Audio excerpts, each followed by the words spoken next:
बना रहा है। यूक्रेन पर 35वें दिन भी लगातार हमले जारी हैं।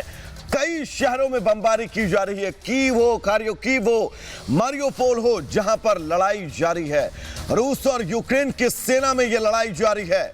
बड़ी खबर इस बीच आपको बता दें, महायुद्ध का आज 35वां दिन है और 35वें दिन भी रूस थमने का नाम नहीं ले रहा।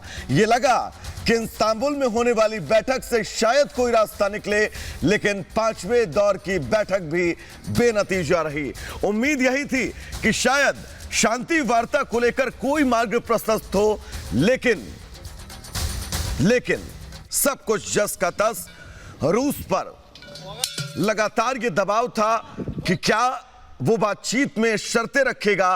उसकी शर्तें बिल्कुल पहले की तरह थी कि अगर आप सरेंडर करेंगे तभी हम हमला रोकेंगे। और इस बीच बड़ी खबर यही, 35वां दिन आज इस महायुद्ध का, आज 35वें दिन भी महातबाही, महाविनाश लगातार जारी है। एक एक तस्वीर रिपब्लिक भारत अब तक युद्ध क्षेत्र से सबसे पहले सबसे सटीक पहुंचा रहा है। हमारी टीम वहां पहुंची है जहां पर कोई ना पहुंच सका। हमारी टीम ने वो तस्वीरें अपने दर्शकों को दिखाई जो अभी तक कोई भी टीवी चैनल ना दिखा सका। एक एक तस्वीर, एक्सक्लूसिव तस्वीर रिपब्लिक भारत अब तक सबसे पहले पहुंचा रहा है। महायुद्ध का 35वां दिन है और 35वें दिन भी रूस यूक्रेन पर ताबड़तोड़ हमले कर रहा है।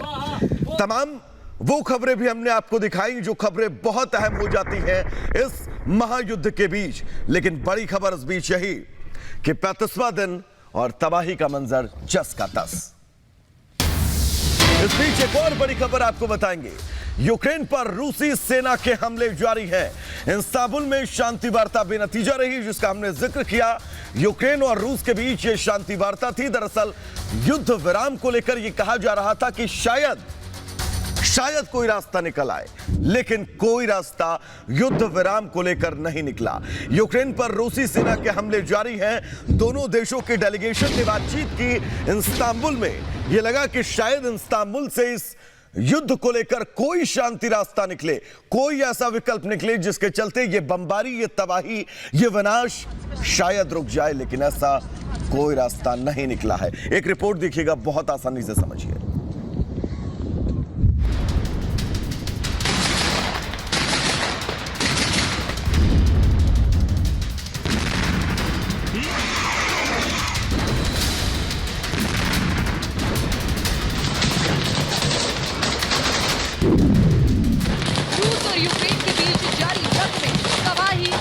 देखने को मिल रही है और इस जंग से अब तक कई मार्मिक तस्वीरें सामने आ चुकी हैं।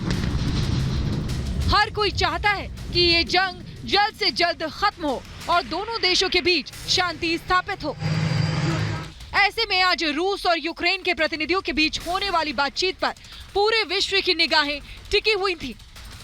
उम्मीद की जा रही थी कि आज कम से कम दोनों देशों में ऐसी बात हो जो सार्थक हो और जंग को खत्म करने की दिशा में हो, लेकिन आज भी इस बैठक से कोई नतीजा नहीं निकला।